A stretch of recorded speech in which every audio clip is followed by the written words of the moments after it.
نحمده ونصلي ونسلم على رسوله الكريم وعلى آله وصحابه أجمعين دیدنے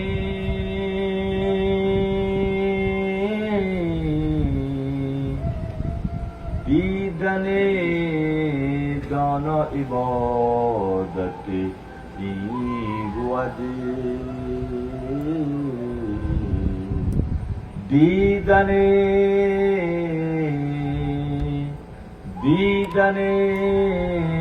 دانا عبادت بود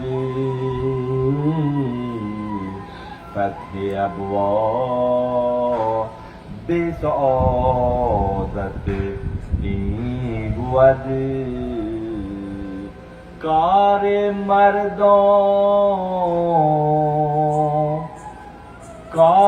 مردان روشنی و گرمیت کار مردان روشنی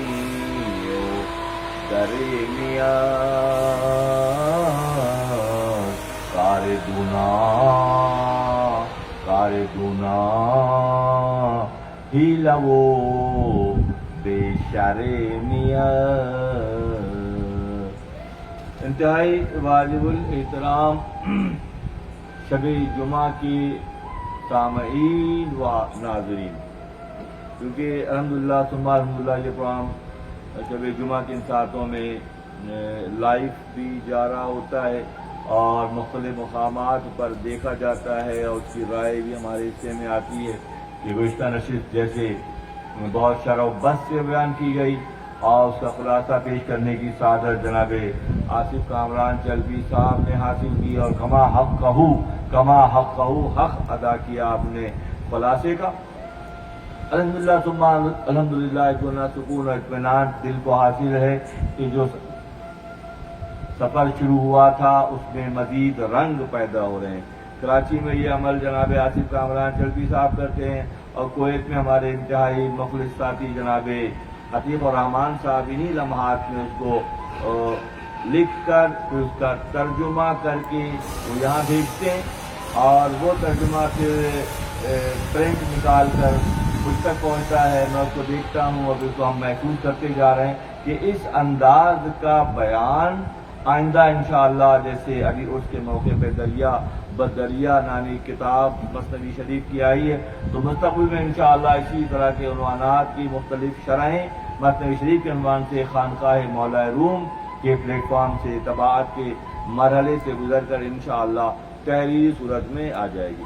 یہ ایک مشن کی صورت میں یہ سلسلہ ہے، سارا لوگ بظاہر سامنے نہیں ہیں مگر ان کا عمل جو ہے وہ خود بولتا نظر آتا ہے کہ وقت کے ساتھ ساتھ اس میں مزید انشاءاللہ پختگی پیدا ہو رہی ہے۔ اللہ تعالیٰ خصوصی انعام و اکرام ہے، اور میرے دل میں اطمینان یہ ہے کہ جو سفر میں نے شروع کیا تھا اکیلے بالکل تنہا، آج ایسے ساتھی میرے درمیان موجود ہیں جو اس کو آگے بڑھانے میں اپنا شعوری کردار ادا کر رہے ہیں۔ گزشتہ نشست میں مولانا نے فرمایا کہ دیدنے دانا عبادت این بود، کہ دانا کو دیکھنا، اللہ کے دوست کو دیکھنا عبادت ہے۔ ابھی یہ خلاصہ بیان کر رہے تھے کہ مولا کائنات کے حوالے سے کہ علی کو دیکھنا عبادت ہے، علی کو دیکھنا عبادت ہے، چہرہ اطہر دیکھنا بھی عبادت ہے، اور اگر پشت سے دیکھ رہے ہیں وہ بھی عبادت ہے۔ تو کیا مقام و مرتبہ ہے؟ اسی لیے مولانا نے اپنے انداز میں بیان کیا کہ دیدنے دانا عبادت این بود، دانا کو دیکھنا عبادت اسی لیے ہے۔ فتح ابواب سعادت این بود، کہ سعادت مندی کے دروازے دانا کے دیدار کے عوض میں کھلتے ہیں۔ دانا کو دیکھنے کے نتیجے میں کامیابیوں کے راستے کھلتے ہیں۔ اہل اللہ سے تعلق کے نتیجے میں جو چیز ہمارے حصے میں آتی ہے کیا ہے کہ ہمارے لیے کامیابیوں کے راستے کھلتے ہیں، اور دانا ترین شخصیت الحمدللہ ثم الحمدللہ ہم حضرت مولانا جلال الدین رومی رحمۃ اللہ علیہ کے شعوری نسبت رکھتے ہیں۔ تو داناؤں کے بھی سردار جو ہیں تو حضرت مولانا روم رحمۃ اللہ علیہ کی ذات مبارک ہے. یہ چند نفوس بزاد بچے بڑے بیٹھے ہیں، مگر خوش نصیبی کی بات ہے کہ یہ پیغام ان تک پہنچ رہا ہے، اور جو بقدر ہمت اوس کہتے ہیں کہ جس میں جتنی ہمت اور طاقت ہوگی اتنا ہی اس کے حصے میں سعادتیں آئیں گی. مولا کائنات کے حوالے سے حضرت علامہ اقبال رحمۃ اللہ علیہ نے ایک عجیب و غریب شعر فرمایا ہے کہ حدیث مبارکہ کا مفہوم ہے کہ علی کو دیکھنا بھی عبادت ہے. مولا فرماتے ہیں دیدن دونوں عبادت نبوت، یہ بھی بات سمجھ میں آ گئی. علامہ اقبال کیا کہتے ہیں؟ علامہ فرماتے ہیں کہ اللہ اللہ بائے بسم اللہ پدر، اللہ اللہ بائے بسم اللہ پدر، ماند ذبح عظیم آمد پسر. اللہ اللہ بائے بسم اللہ پدر، علامہ اقبال کا شعر ہے. اللہ اللہ باپ جو ہے بسم اللہ کی بے. مولا کائنات نے فرمایا اگر میں قرآن کی شرح لکھوں تو 70 اونٹ اٹھائیں، اگر میں بسم اللہ کی شرح لکھوں تو 70 اٹھائیں، اگر میں بسم اللہ کی بے کی شرح لکھوں تو 70 اونٹ اٹھائیں، اور اگر بے کے نقطے کی شرح لکھوں، بے کے لیے نقطہ ہوتا ہے نا چھوٹا سا، اس کی میں شرح لکھوں تو 70 اونٹ اٹھائیں. کون کہہ رہا ہے؟ انا مدینۃ العلم وعلی بابہا، میں علم کا شہر ہوں اور علی اس کا دروازہ ہے. تو دروازے کی کیفیت یہ ہے کہ بے کے نقطے کی شرح کریں گے تو 70 اونٹ اٹھائیں گے اس کاغذ کو. اللہ غنی اللہ غنی. پھر ماند دے ذبح عظیم آمد پسر، کہ ذبح عظیم جب حضرت اسماعیل علیہ السلام اور حضرت ابراہیم علیہ السلام، جو ابھی ذی الحجہ کا چاند الحمدللہ ہو گیا ہے، سب کو مبارک بھی ہو کہ ذی الحجہ کا مہینہ قربانی کا مہینہ ہے، اور اس کے بعد جو مہینہ آئے گا محرم کا وہ بھی قربانی کا مہینہ ہے. کہ اسلامی کیلنڈر کے مطابق آخری مہینہ بھی قربانی کا اور پہلا مہینہ بھی قربانی کا. تو آخری مہینے میں ہم لوگ ہیں، ذی الحجہ میں ہیں، اور قربانی ہوگی. قربانی کس چیز کی ہوگی؟ جب حضرت ابراہیم علیہ السلام اور اسماعیل علیہ السلام اللہ کی جانب سے بشارت ہوئی. سورہ صفات کا مضمون ہے وَفَدَيْنَاهُ بِذِبْحٍ عَظِيمٍ وَتَرَكْنَا عَلَيْهِ فِي الْآخِرِينَ سَلَامًا عَلَىٰ إِبْرَاهِيمَ. سورہ صفات کا مضمون ہے. تو ایک میڈھا اللہ نے جب ابراہیم علیہ السلام نے ارادہ کر لیا، اسماعیل علیہ السلام نے بھی ارادہ کر لیا کہ راہ خدا میں اپنی گردن اپنا گلا دے دیں، تو اللہ کو یہ ادا پسند آئی. تو جنت سے ایک میڈھا آیا اور وہ میڈھا قربان ہوا. اسماعیل علیہ السلام جو ہے وہ محفوظ رہے. تو عرفہ کا موقف یہ ہے کہ ذبح عظیم ایک میڈھا نہیں ہو سکتا. میڈھا تو اپنا مخلوق ہے، جانور ہے، اور ذبح عظیم قربانی کون سی ہو سکتی ہے؟ عظیم قربانی بھی مولا کائنات کے صاحبزادے امام علی مقام امام حسین علیہ السلام عظیم قربانی قرار پاتے ہیں. وَفَدَيْنَاهُ بِذِبْحٍ عَظِيمٍ وَتَرَكْنَا عَلَيْهِ فِي الْآخِرِينَ سَلَامًا عَلَىٰ إِبْرَاهِيمَ. کہ فَدَيْنَاهُ بِذِبْحٍ میڈا بھیجا گیا اور اس کو بعد والوں کے لیے اٹھا کے رکھ دیا گیا، اور بعد میں پھر کون ذبح عظیم قرار پائے؟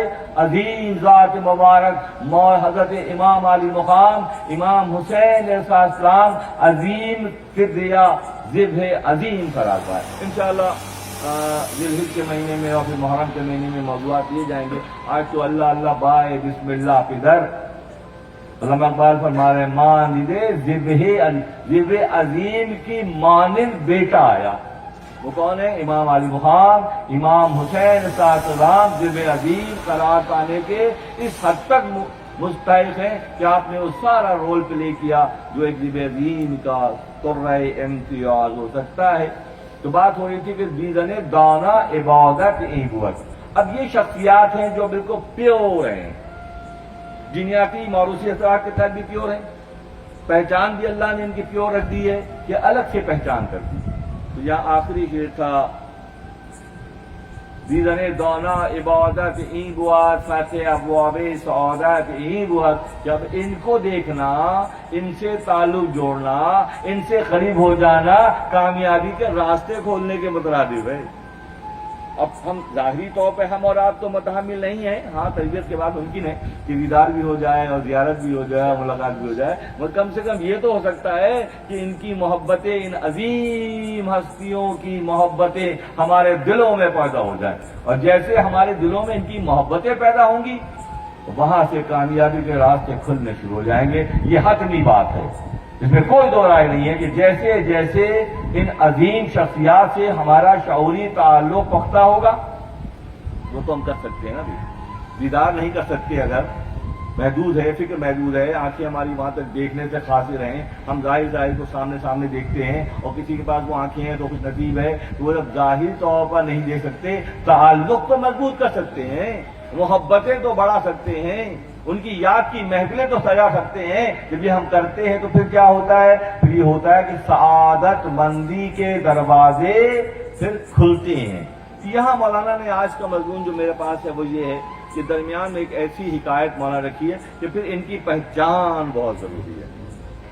زندگی کا بڑا حصہ گزر جاتا ہے اور اللہ کے مقربین، اللہ سے محبت کرنے والے، راہ خدا میں محنت کرنے والے کی پہچان ہمارے دلوں میں پیدا ہی نہیں ہوتی.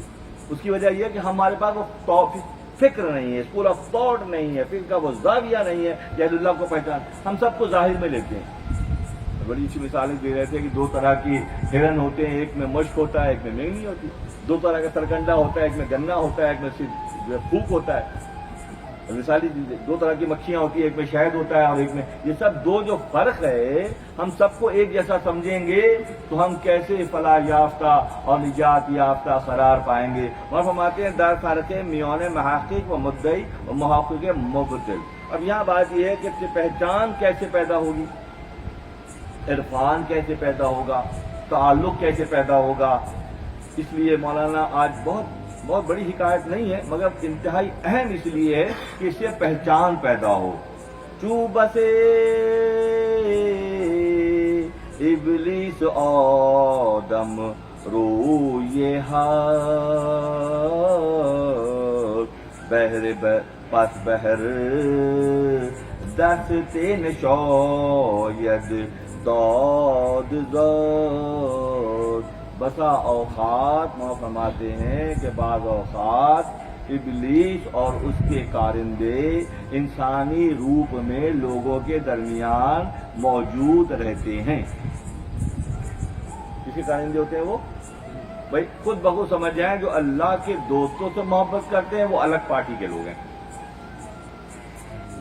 ہر کرا پیر نباشد پیر او شیطان، وہ مول فرماتے ہیں جس کا پیر نہیں ہوگا اس کا پیر خود بخود شیطان بن جائے گا.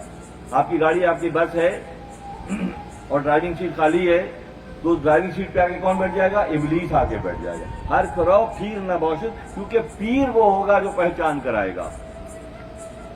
پیر وہ ہوگا جو پہچان کرائے گا، اور جو بے پیرا ہوگا، جس کا کوئی جس ریوڑ کی بکریوں کا کوئی نگراں چرواہا نہیں ہوتا، اس ریوڑ کی بکریوں کو بھیڑیے کھینچ کر لے جاتے ہیں. تو جس معاشرے کے طبقوں کی حفاظت کے لیے لوگ نہیں ہوتے، وہ معاشرے گمراہی کا شکار، وہ افراد گمراہی کا شکار ہو کر برباد ہو جاتے ہیں. ان کی فکر جو ہے ادنا ہو جاتی ہے، ان کا عمل ادنا ہو جاتا ہے. کیونکہ مولانا فرماتے ہیں کہ انسانوں کی لباس میں، انسانوں کی شکل و شباہت میں، انسانوں کی طرح کے لوگ کون ہوتے ہیں؟ جو ابلیس ہوتے ہیں، مگر انسانی معاشرے میں وہ مصروف ہوتے ہیں. چو بسے ابلیس آدم روئی ہس، کہ آدم کی شکل کے ابلیس ہوتے ہیں. دیکھنے میں انسان ہے مگر فکری طور پہ وہ انسان نہیں ہے. کیا پورا عرب کا، قریش کا وہ معاشرہ نبی کو چلتے پھرتے دیکھ رہے ہیں؟ امیہ بن خلف ہے، ابو جہل ہے، ابو لہب ہے، عتبہ ہے، عتیبہ ہے، یہ سارے وہ کردار ہیں کہ نبی صلی اللہ علیہ وسلم جو شان رحمت للعالمینی کے ساتھ زمین پر جلوہ گر ہوئے دیکھ رہے ہیں، مگر اثر نہیں ہو رہا. کیونکہ وہ پردہ کس چیز کا پڑا ہوا ہے؟ وہ ابلیسیت کا، خود پاکیزگی کا، تفاخر کا، اپنے آپ کو بہتر سمجھنے کا پردہ پڑا ہے. تو نبی کی ذات مبارک مکہ مکرمہ اور مدینہ منورہ میں جلوہ گر ہے، مگر کون نہیں پہچان رہے ہیں؟ جو ابلیسی فکر کے ہیں وہ نہیں پہچان رہے. اسی لیے ایمان کی سلامتی کے ساتھ نبی صلی اللہ علیہ وسلم کا دیدار کرنے والے لوگ صحابی کہلاتے ہیں۔ ایمان کی سلامتی کے ساتھ ایمان کی منزل پر فائز ہو کر جو دیدار کریں گے وہ صحابی کہلائیں گے، اور ویسے آنکھوں سے دیکھ تو رہے ہیں مگر اثر نہیں ہو رہا، وہ صحابی نہیں کہلائیں گے، بلکہ کیا کہلائیں گے؟ نبی کے باغی کہلائیں گے۔ امام فرماتے ہیں چو بسے ابلیس آدم روئی ہاتھ پس بہر دستے نشویت دو دست، اسی لیے ہوشیار رہو کہ ہر ایک کے ہاتھ میں ہاتھ مت دو۔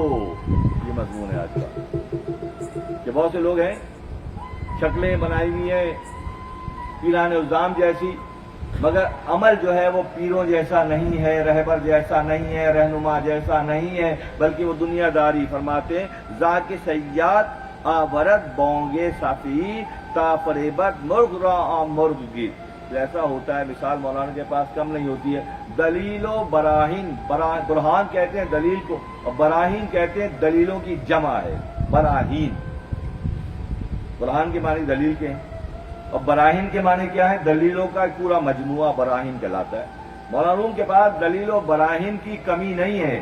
فرماتے ہیں کہ جو شکاری ہوتا ہے وہ جال لگا کر پرندے جیسی آواز نکالتا ہے، جال لگا ہوا ہے اور وہ سیٹی بجاتا ہے جیسے پرندے سیٹی بجاتے ہیں۔ تو جو بیچارے سادہ لو پرندے ہوتے ہیں جن کے پیچھے کسی کا ہاتھ نہیں ہوتا ہے، جو کسی کی تربیت میں نہیں ہوتے ہیں، وہ اس آواز سے دھوکہ کھا جاتے ہیں، اور وہ اترتے ہیں تو وہاں جال تیار ہوتا ہے، پھر ان کے لیے کباب بننے کا معاملہ ہوتا ہے، آگ پر سینکے جاتے ہیں۔ اسی لیے جو ہوشیار ہوتے ہیں، جو سمجھدار ہوتے ہیں، ذاک سیادہ ورد بونگے سفیر، کیونکہ وہ شکاری، پرندوں کا شکاری آواز نکال کر جال لگا کر پرندے پھنساتا ہے اور بعد میں ڈھونڈ کے کھا جاتا ہے۔ تو مولانا مثال اس لیے دے رہے ہیں کہ تم ہوشیار رہو، اپنا ہاتھ کسی سمجھدار کے ہاتھ میں دو، جو اللہ سے قریب ہے، ان کے تعلق کو مضبوط کرو۔ جب تم ایسا کرو گے تو پھر ہوگا کیا کہ تمہاری بچت ہو جائے گی۔ بشنوت اور مرغ بونگے جن سے خیش از ہوا اور بیابت دومونی، تو سادہ لو پرندے اس آواز پر اتر آتے ہیں۔ بھائی محنت نہیں کریں گے، کوئی سادہ ترین پیر قریب ہی مل جائے، کون مل جائے کہ گھر سے نکلے، ہوا کیا کہ اچانک خیال آیا کہ چلو اب نمازیں ہوں اور دین سی کو رغبت ہو، تو سفید کپڑے پہن کے چلے گئے مسجد میں، اور جو جس فکر کا وہاں پہ معاملہ تھا وہ فکر جو ہے وہ رنگین فکر آپ کے جسم پر چھپ گئی۔ آپ نے محنت نہیں کی، آپ نے شعوری کوشش نہیں کی، آپ سادہ انداز میں نکل کر گئے اور آپ نے کسی شکاری کی آواز کی میں پھنس کر آپ اسی طبقے کے قرار پائے۔ قرآن ایک ہے، کعبۃ اللہ ایک ہے، قبلہ ایک ہے۔ اب یہ کتاب قرآن ہے، اگر کسی ادب والے سے پڑھیں گے تو ادب پیدا ہوگا، کسی گستاخ سے پڑھیں گے تو گستاخ بن جائیں گے۔ کتنی باریکی ہے۔ وہ شکاری جال لگا کر، آواز لگا کر، تلاوت کر کے، اپنی آواز کی خوبصورتی سنا کر آپ کو دام میں پھنسا رہا ہے۔ آپ کے پاس کیا پیمانہ ہے کہ آپ صحیح راستے پر ہیں؟ کعبۃ اللہ موجود ہے، نبی موجود ہیں، تو کیا وجہ ہے کہ مکے کے مشرکین اور مکے کے خود پسند لوگ ایمان نہیں لا رہے ہیں؟ کعبے کو دیکھ کر بھی ان کا فرق نہیں پڑ رہا، اس لیے کہ وہ اندر سے ان کے اندر نجاست بھری ہوئی ہے۔ اسی لیے ہر ایک کے ہاتھ میں ہاتھ نہیں دینا ہے۔ پہلے مثال میں نے دانا کون ہے، دانا کی مثال بھی دے دی۔ وہ لوگ کون ہیں جو اللہ کے قریب ہیں، وہ کون ہے جو اللہ کے راستے پر چل رہے ہیں؟ فرماتے ہیں بشنوت اور مرغ بانگے جن سے خیش، جب آسمان پر اڑتا ہوا پرندہ، سادہ لو پرندہ اپنے جیسے کی آواز سنتا ہے تو زمین پر اتر آتا ہے، اور جیسے وہ زمین پر اترتا ہے تو جال میں پھنس جاتا ہے۔ بہت توجہ طلب بات ہے، اور اس وقت بہت زیادہ ضروری بھی ہے، توجہ طلب بھی ہے اور اس وقت ضروری بھی ہے۔ ہمیں بیٹھ کے سوچنا پڑے گا کہ جس راستے پہ ہم چل رہے ہیں کیا واقعاً یہی راستہ ہے؟ یہی راستہ ہے جو شاہ کے پاس لے کر جائے گا. فکر باشد کے بک شویت رہے. فکر اس بات کی ہونی چاہیے کہ راستہ کھل جائے. اس بات کی فکر ہونی چاہیے, کسی چیز کی فکر نہیں ہونی چاہیے. فکر صرف اس بات کی ہو کہ راستہ کھل جائے. فکر باشد کے بک شویت رہے, راہ باشد کے پیش آمد چاہے, راستہ وہ کھلے جو آگے جا کر شاہ سے ملاقات ہو جائے. شاہ کون ہے؟ ہمارا پیدا کرنے والا, ہمارا خالق حقیقی, ہمیں وجود بخشنے والا, ہمارے والدین کو وجود بخشنے والا, ہمارے لیے آسانیوں کے سارے دروازے کھولنے والا. کون ہے وہ؟ شاہ حقیقی ہے. تو فکر کس بات کی ہو؟ فکر باشد کے ایک شویت رہے. فکر اس بات کی ہو کہ راستہ کھل جائے. راہ باشد کے پیش آمد چاہیے کہ راستہ وہ کھلے جو شاہ سے ملاقات ہو جائے. ایک بہترین پوائنٹ دے کے جا رہا ہوں, ایک بہترین پوائنٹ دے کر جا. کوئی اور کسی چیز کی فکر نہیں. جب جو شاہ کی فکر میں مصروف ہو جائیں گے تو ان پہ کسی اور چیز کی فکر رہے گی؟ شاہ سے قریب ہونے والے کو شاہ کسی اور راستے پہ ڈالے گا؟ شاہ سے تعلق جڑنے کے بعد, اللہ سے تعلق جڑنے کے بعد تو سارے فکرات سے نجات مل جائے گی. ساری جو فکرات, پریشانیاں, ٹینشنیں جو ہیں وہ اس وجہ سے ہیں کہ راہ پر نہیں ہیں. فرماتے ہیں فکار مرداں روشنیوں گرمی است. میں سمجھتا ہوں آج کے مضمون کا سب سے ٹاپ کلاس کے شعر ہے یہ. کیونکہ پہچان کے اعتبار سے کیا ہے؟ پہچان کیسی ہو؟ صحیح راستے پر ہیں. پہچان کیسی ہو کہ صحیح بندے کے ہاتھ میں ہم نے ہاتھ دیا ہے. آپ کو معلوم تو ہو نا, بھی آپ ٹیسٹ کرنے کی گنجائش تو ہے کہ کار مرداں روشنیوں گرمیت. جو مردوں کا کام کیا ہے کہ روشنی پھیلانا اور حدت پہنچانا. اس کا کام ہے یہ مردوں کا کام ہے. کار مرداں روشنیوں گرمیت, کار دونا ہی لو بے شرمیت. اور جو دوسری پارٹی کے لوگ ہیں ان کا کام کیا ہے؟ ہیلے بازی ہے, بہانے بازی ہے. آج کا کام کل پہ, کل کا کام پرسوں پہ. پہچان لیجئے, وہیں پہ 2 منٹ پہچان گئی. ایک سسٹم وہ ہے کہ اسی وقت کام کو انجام دیا جائے, اسی وقت نتائج برآمد ہو جائیں. کیونکہ شاہ سے جب دوستی ہے تو شاہ ہر دائرے میں قدرت رکھتا ہے. ذہن میں رکھیں اس بات کو. شاہ بادشاہ اللہ تبارک و تعالی ہر دائرے میں مکمل قدرت رکھتا ہے. ہمارا کل شے خدیج جو کہتے ہیں وہ کیا ہے؟ ہر شے پر, ہر دائرے میں اس کی قدرت ہے. تو ان دروس کی محفل کا بنیادی مقصد یہ ہے کہ ہمیں اس بات کا شعور پیدا ہو جائے کہ ہم اللہ تبارک و تعالیٰ سے جڑے ہیں اور اس کی قدرت ہر دائرے میں ہے. ہر دائرے میں اس کا جو ہے معاملات ہیں. تو پھر کیا ہوگا؟ وہ فرماتے ہیں کار مرداں روشنی ہو گرمی. اور جو مرد ہوتے ہیں, یا مرد ہوتے ہیں یا گرد ہوتے ہیں, یا مرد ہوتے ہیں یا گرد ہوتے, مٹی ہوتی ہے. جو مرد ہوتے ہیں ان کا کام کیا ہوتا ہے؟ محبتیں بانٹنا, پریشان حال لوگوں کی پریشانی کو دور کرنا, غم زدوں کے سر پہ ہاتھ رکھنا, ان کی مشکلات اور تنگیوں پریشانیوں میں کمی کا سبب بننے کی کوشش کرنا. یہ کون کرے گا؟ یہ مرد کرے گا یہ کام. کار مرداں روشنیوں گرمیت, خار دونا ہی رو بے شرمیت. اور جو دوسری پارٹی کے لوگ ہیں وہ کیا کرتے ہیں؟ جن شکاری شکار کرتا ہے پرندوں کا اور کباب بنا کے کھا جاتا ہے سیک کر, اسی طرح دونا جو ہوتے ہیں, جو باغی ہوتے ہیں, جو اللہ کے راہ کے نہیں ہوتے ہیں, ان کی فکریں دنیا جمع کرنے کے حوالے سے ہوتی ہے. مولانا فرماتے ہیں کار مردہ روشنیوں گرمیت, کار دونا ہی لو بے شرمیت. کہ سچے اور جھوٹے کی پہچان یہی واضح ہو جاتی ہے کہ جو اللہ سے قریب ہیں ان کا معاملہ مخلوق کی سیوا خدمت ہے, اور جو دوری کے مقام پر ہیں ان کا معاملہ یہ قدم قدم پر رکتے ہیں, قدم قدم پر ٹھہرتے ہیں. بہانے بازیاں ہو رہی ہیں, چالاکیاں مکاریاں ہو رہی ہیں. اب چالاکی مکاری ہو رہی ہے, بہانے بازی ہو رہی ہے, کیسے پہچانیں گے؟ ان کی زندگی میں تبدیلی نہیں آ رہی. ان کی زندگی میں ہاں وجود میں آ رہی, داڑیاں سفید ہو گئی, سر کے بال سارے سفید ہو گئے, چہرہ جھلی زدہ ہو گیا, سب کچھ ہو گیا, مگر جو تبدیلی آنی چاہیے فکری طور پر وہ تبدیلی نہیں آتی. تبدیلی کن میں آتی ہے؟ جو اللہ کے دوست ہوتے ہیں ان کا سراپا کتابوں میں ہے کہ بہت سے ایسے بزرگوں کا ذکر ہے کہ آخری سانس تک ان کا وجود ویسا سنہرا سنہرا, نورانی نورانی اور خوبصورت خوبصورت رہا.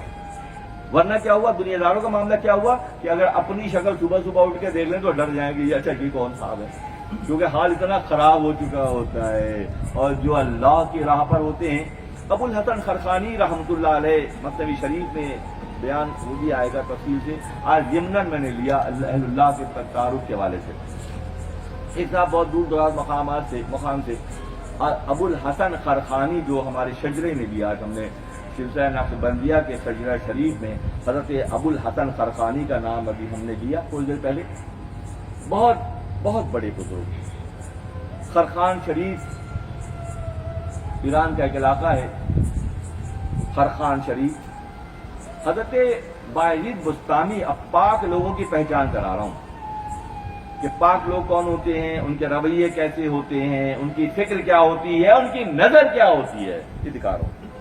بایزید بستامی رحمۃ اللہ علیہ نے 200 سال پہلے ابو الحسن خرقانی رحمۃ اللہ علیہ کی ولادت سے 200 سال پہلے اس سفر میں تھے بایزید بستامی رحمۃ اللہ علیہ، اچانک رک گئے، رونے لگے، کبھی چہرہ پیلا ہو رہا ہے، کبھی لال ہو رہا ہے، کبھی آنسو بہ رہے ہیں، کبھی بہت۔ تو جو ساتھی تھے کہنے لگے کہ حضرت کیا معاملہ ہے، کیا دیکھ رہے ہیں ایسا جو ایسی کیفیت پر لمحے لمحے بدل رہی ہے؟ فرمایا کہ مجھے خرقان سے دوست کی خوشبو آ رہی ہے۔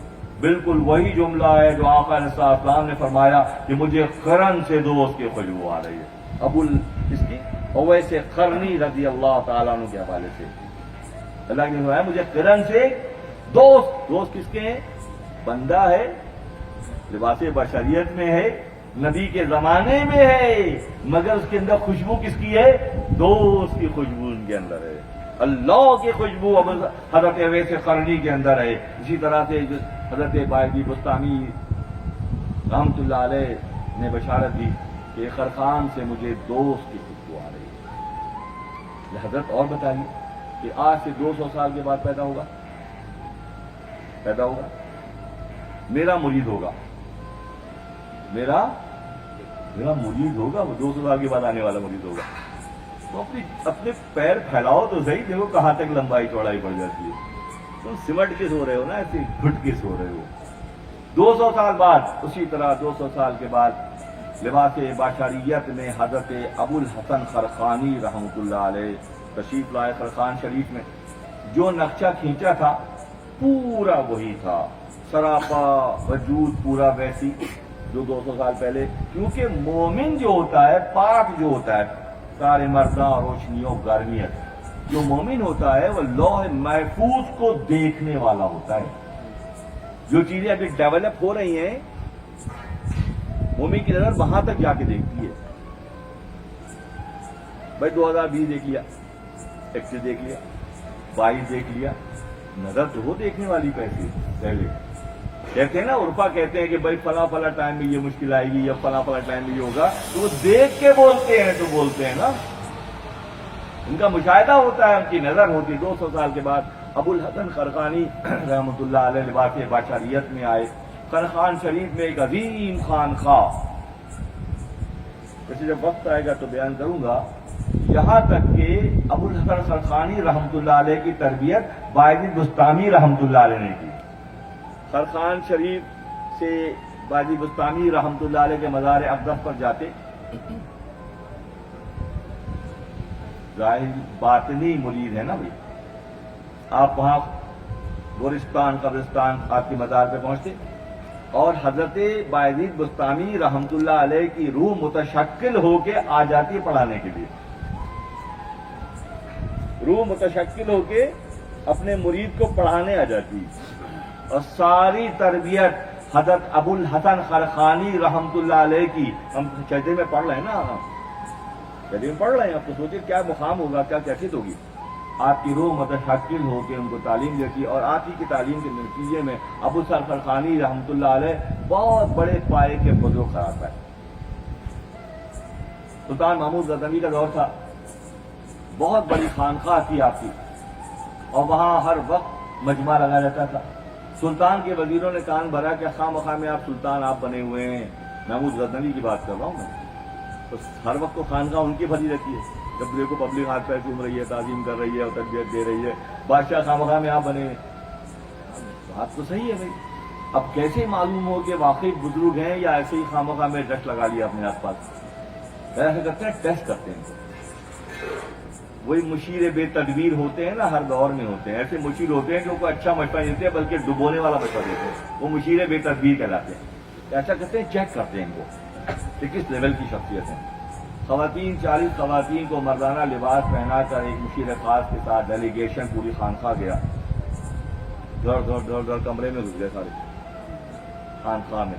صاحب سر جھکا کے بیٹھے رہے، نہیں دیکھا رہا. فرمایا پہلے ان سب کو باہر نکالو پھر بات کریں گے. یعنی کہ سر اٹھا کے بھی نہیں دیکھا، غالباً ویو کو پڑھ لیا کہ یہ میل ویو ہے کہ فیمیل ویو ہے. لہریں پڑھ لی کہ میل ہے کہ فیمیل ہے. فرمایا پہلے سب کو باہر نکالو جو لباس تبدیل کر کے لائے، پھر میں تم سے بات کروں گا. حیران ہو گئے کہ ہم نے ابھی بات بھی نہیں کی اور کوئی بات آگے بڑھائی نہیں. انہوں نے پہچان لیا کہ خواتین مردانہ لباس میں، سب کو باہر نکالا. نکالنے کے بعد اس مشیر نے کہا کہ کیا وجہ ہے کہ آپ سلطان کی دربار میں نہیں آتے. سورہ نساء کا مضمون ہے قرآن کی سورہ کا، اطیعوا اللہ، اطیعوا اللہ و اطیعوا رسول و اولی الامر منکم. اللہ کی اطاعت کرو، رسول کی اطاعت کرو، اور تمہیں جو اولی الامر ہیں، صاحب حیثیت ہے، ان کی اطاعت کرو. قرآن کا مضمون ہے یہ. بدبختی یہ ہے کہ ہر دور کا بدماش اپنے آپ کو اولو الامر سمجھنا شروع کر دیتا ہے. آدمی یعنی کہ وہ اولو الامر ہوتا نہیں ہے، مگر اپنا ٹائٹل بنا لیتا ہے کہ میں ہی اولو الامر ہوں. ہر دور کا غاصب اپنے آپ کو اولو الامر سمجھنا شروع کر دیتا ہے. اس دور کا المیہ ہے. آپ نے قرآن کی آیت نہیں پڑھی، آپ تو اتنے بڑے بزرگ کہلاتے ہیں، آپ نے یہ نہیں پڑھا اللہ کی اطاعت کرو اور رسول کی اطاعت کرو اور اولو الامر کی اطاعت کرو. حضرت نے سر اٹھایا، فرمایا کہ اللہ کی اطاعت میں مشغول ہوں، نبی سے شرمندہ ہوں. تمہاری باری پتہ نہیں آئے گی کہ بھی نہیں آئے گی. تو وہ مشیر روتا ہوا وہاں سے اٹھ کے چلا گیا کہ یہ پورے 100 میں سے 100% چاہیے ہیں کہ ان کا معیار بالکل ڈفرینٹ ہے. اللہ کی اطاعت میں مشغول ہوں، نبی سے شرمندہ ہوں، اور اولی الامر جو بنے ٹھنے بیٹھے ہو، تمہاری باری پتہ نہیں آئے گی کہ نہیں آئے گی. یہ کون لوگ ہوتے ہیں؟ یہ پاک لوگ ہوتے ہیں. ان کی نظریں پاک، ان کی زبانیں پاک، ان کا کردار پاک، ان کا عمل پاک، ان کا تعلق پاک. یہ پاک ہوتے. کون ہوتے؟ کار مردہ روشنی ہو گرمیت، کار دونا ہی لو بے شرمیت. وہی ابو الحسن خرقانی رحمۃ اللہ علیہ کے توڑا نام ہے. بادشاہ کا مچھل آ رہا ہے اور سب کچھ ہو رہا ہے. دوسری طرف کا معاملہ سناتا ہوں کہ گھر میں خاتون جو ہے نا، کبھی کبھی ایسا بھی ہوتا ہے، امتحان آ جاتے ہیں. گھر میں خاتون انتہائی بد زبان. ایک دور سے ایک بندہ محبت میں چل چلا کر کئی گاؤں اور دیہات پار کرتا ہوا پیدل اس زمانے میں آپ کے دروازے پہ پہنچا. صبح صبح دروازہ کھٹکھٹایا تو اندر سے آواز آئی، کون؟ کہ حضرت جی گھر پہ ہیں. تو اس خاتون نے حضرت جی کو بھی سنائی ٹھیک ٹھاک، اور اس بندے کو تیرے پاس کوئی کام کاج نہیں ہے تو صبح صبح منہ اٹھا کے ہمارے دروازے پہ آ گیا، دروازہ پیٹ رہا ہے اور حضرت جی کر رہا ہے. تھوڑی حیرت ہوئی، نام اتنا بڑا ہے اور گھر والے سے زیادہ کون کسی کے بارے میں جانتا ہے؟ بھائی ہم جس گھر میں رہتے ہیں، ہمارے بچے، ہماری بیوی، ہمارے گھر والے ہمارے بارے میں جانتے ہیں سب سے زیادہ کہ ہم کیا ہیں. 24 گھنٹے ہم ساتھ رہتے ہیں. تو کہا، اس نے باتیں سنائی اس خاتون نے. اس کا دل بڑا خراب ہوا کہ اگر ہر صاحب کے دروازے سے اندر سے آواز نہیں آتی اور کوئی اور آپ ہوتی تو میں آپ کے ساتھ بہت برا سلوک کرتا. اس نے پھر او سنائی، اے کہاں ہیں اے علی، اے عمر، آؤ ان مشرکوں کی گردن مارو، یہ اسی چکروں میں لگ گئے ہیں، نہ نماز کے نہ روزے کے. سنے غور سے کیا معاملات چل رہے ہوتے ہیں، یہ کسی کام کے نہیں ہیں اور انہوں نے پورا دین کا ایسا کر دیا ہے. خوب سنائی. وہ بچوں بیچارہ اس نے سوچا کہ میں اتنی دور سے آیا ہوں محبت میں اور یہاں گھر کے اندر کا احوال یہ ہے، کچھ نہ کچھ تو گڑبڑ ہوگی. شیطان نے کان میں رسا ڈالا کہ بھائی گھر سے زیادہ کون کی جانتا ہے. تو وہ بڑا مایوس ہوا. بڑا نام اتنا بڑا سن کے میں آیا تھا اور گھر والوں کا رویہ یہ ہے. تو بڑا دل میں اس کے برا خیال آیا. چل کے جانے لگا. پھر خیال آیا کہ ایسا کرتے ہیں، جب آیا ہی ہوں میں تو کوشش کرتے ہیں کہ ہر صاحب کی ملاقات ہی ہو جاتی. اس خاتون نے نہیں بتایا. پھر راہگیر سے پوچھا کہ حضرت صاحب ابو الحسن خرقانی صاحب کہاں ملاقات ہوگی؟ کہ اس وقت وہ جنگل جاتے ہیں لکڑی لانے کے لیے، گھر میں جلانے کے لیے. تو آپ اگر وہاں جائیں تو ملاقات میں. جنگل کا راستہ کہاں؟ پھر ایسے جاؤ گے، ایسے گھومو گے، جنگل کا راستہ آ جائے گا. وہ بیچارہ چل پڑا اس طرف. بہت دور سے دیکھا کہ ایک نر شیر کے اوپر ایک صاحب بیٹھے ہوئے ہیں. دور سے دیکھا اور ہاتھ میں ان کے ناگ سانپ ہے، بہت بڑا کالا ناگ ہے. وہ دیکھ کے ڈر گیا کہ شیر پہ بیٹھا ہوا بندہ، ہاتھ میں اس کے ناگ ہے، اسے ہلا رہا ہے، اس کو گھما کے چلا رہا ہے. جب قریب پہنچے تو ڈر کے چھپ گیا جھاڑیوں میں. جب چھپ گیا صاحب نے آواز لگائی، نام دے کے پکارا، بیٹا کہاں چھپ رہے ہو، ہمارے پاس آؤ. حضرت یہ کیا ماجرا، گھر گیا تو وہ کہانی، خانقاہ گیا تو وہ کہانی، اور ابھی سامنے میں یہ دیکھ رہا ہوں کہ یہ آپ شیر پہ بیٹھ کے سفر کر رہے ہیں، اور شیر نے ان کے لکڑی کا گھٹا اٹھایا ہوا ہے. جو لکڑی کاٹ کے جنگل سے لا رہے تھے وہ شیر پہ رکھا ہوا تھا. یہاں آ رہا ہوں تو یہ کہا، یہ معاملہ جو آنکھوں سے دیکھ رہا ہوں یہ حضرت ہے کیا معاملہ؟ کہ بیٹا وہ تم نے وہاں گھر پہ گئے تھے نا، بادشاہ کا معاملہ تو ٹھیک ہے، اللہ کی یاد میں مشغول ہوں، نبی سے شرمندہ ہوں، اور بادشاہ کی باری پتہ نہیں آئے گی کہ نہیں آئے گی. گھر کا حال تم نے سن لیا، اس عورت کی بد زبانی کی وجہ سے جو میں نے صبر کیا تو اللہ نے نر شیر کو میری لکڑی ڈھونے والا کام دے دیا. جب میں نے صبر کیا، اس لیول کا صبر ہوگا. اختیار پورا ہے، ذہن میں رہے، اختیار پورا ہے، بلکہ پھرے تو معاملہ پھر جائے دوستو، نظریں پھرے تو معاملہ پھر جائے، نظریں پھرے، اہل اللہ کی نظریں پھرے تو معاملہ پھر جائے پورا. مگر ایک طرف وہ مقام ہے کہ ہائی لیول کی پرسنالٹی، اور دوسری طرف عزیزی ایسی ہے کہ گھر میں بیگم صاحبہ سلواتیں سنا رہی ہیں تو سن رہے گا مجھے کہ اللہ اس عورت کی بدزبانی پر صبر کرنے کی وجہ سے اللہ نے نر شیر کو میری لکڑیاں اٹھانے کی ڈیوٹی پر لگا دیا. اور یہ ناگ صاحب جو میرے ہاتھ میں ہے یہ کوڑے کے طور پر استعمال کرتا ہوں. یہ وہ لوگ ہوتے ہیں جو پاک نفوس ہوتے ہیں، جو راہ خدا کے لیے اپنے آپ کو وقف کرتے ہیں، تو اللہ زمان و مکان کی ترتیب کو ان کے موافق کر دیتا ہے. ذہن میں رکھیے گا، زمان و مکان کے معاملات کو خدا ان کے جو خدا کو راضی کر لیتے ہیں، پھر کون ہے جو ناراض رہ کر ان کے ساتھ رہ سکے گا؟ وہ راضی شیر پشمی از بروی گد کند بو مسیلم رول خب احمد کند. یہ ساری بات یہ ہے کہ ایک راویہ وہ دکھایا، دوسرا راویہ یہ دکھایا. اب آپ فرماتے ہیں کہ فقیر لوگ جو ہوتے تھے پہلے زمانے میں، جو روئی سے شیر بنا لیتے تھے،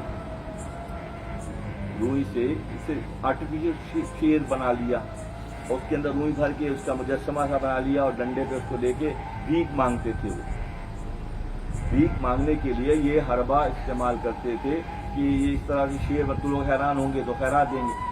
اسی طرح سے جو لوگ ایسے دوسری پارٹی والے ہوتے ہیں وہ مکر اور بہانوں سے، چالاکی اور مکاریوں سے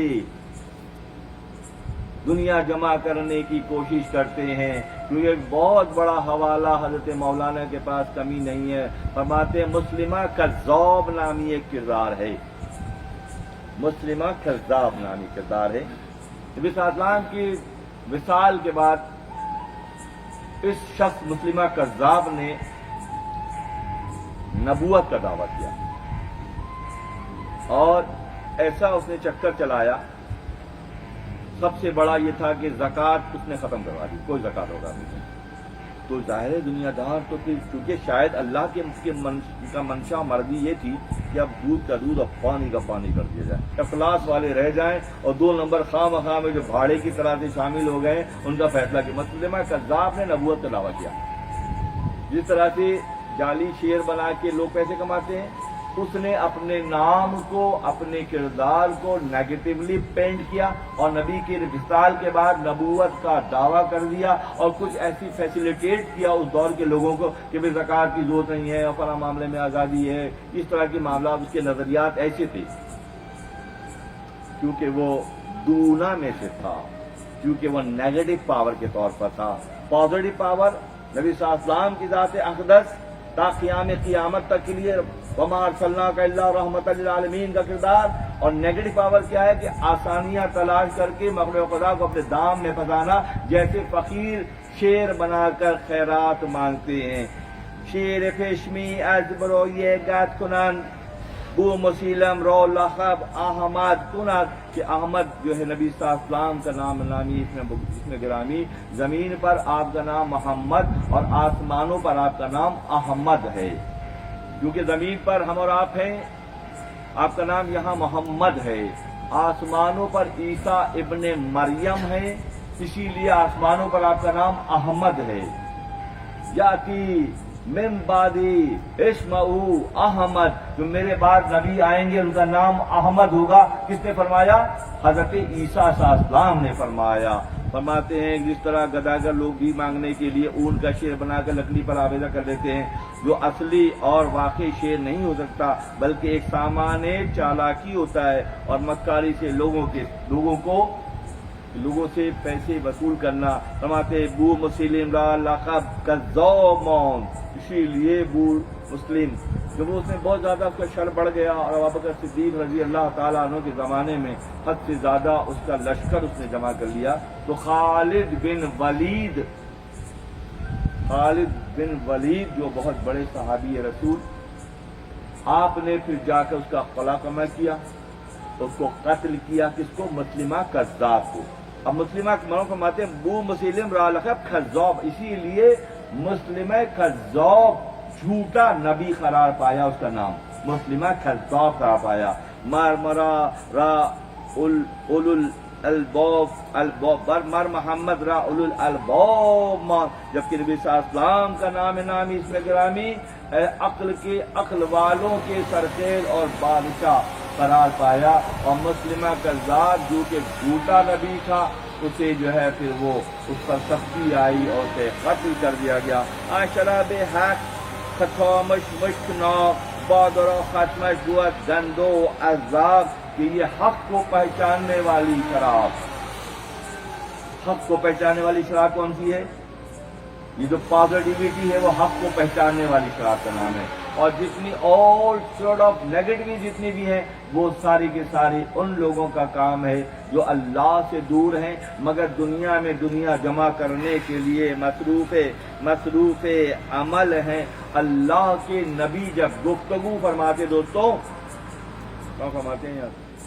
ایک بات اور بھی میں کلیئر کر دوں کہ مولانا کی مثنوی شریف جو ہے وہ کوئی ایسی کتاب نہیں ہے کہ بس لکھے جا رہے ہیں۔ جو آمد ہوتی تھی، آپ کا قلب اتنا صاف اور اجلا تھا کہ اس پہ جو تصویر بنتی تھی وہ مثنوی قرار پائی۔ دیکھیے ایک شاعری کی کتاب نہیں ہے یہ وہ کتاب ہے جو مولانا کے قلب پر، مولانا کے صاف دل پر، مولانا کے صاف وجود پر اللہ کی جانب سے یہ نازل ہوئی ہے۔ اور جو کچھ نازل ہوتا 27,000 اشعار،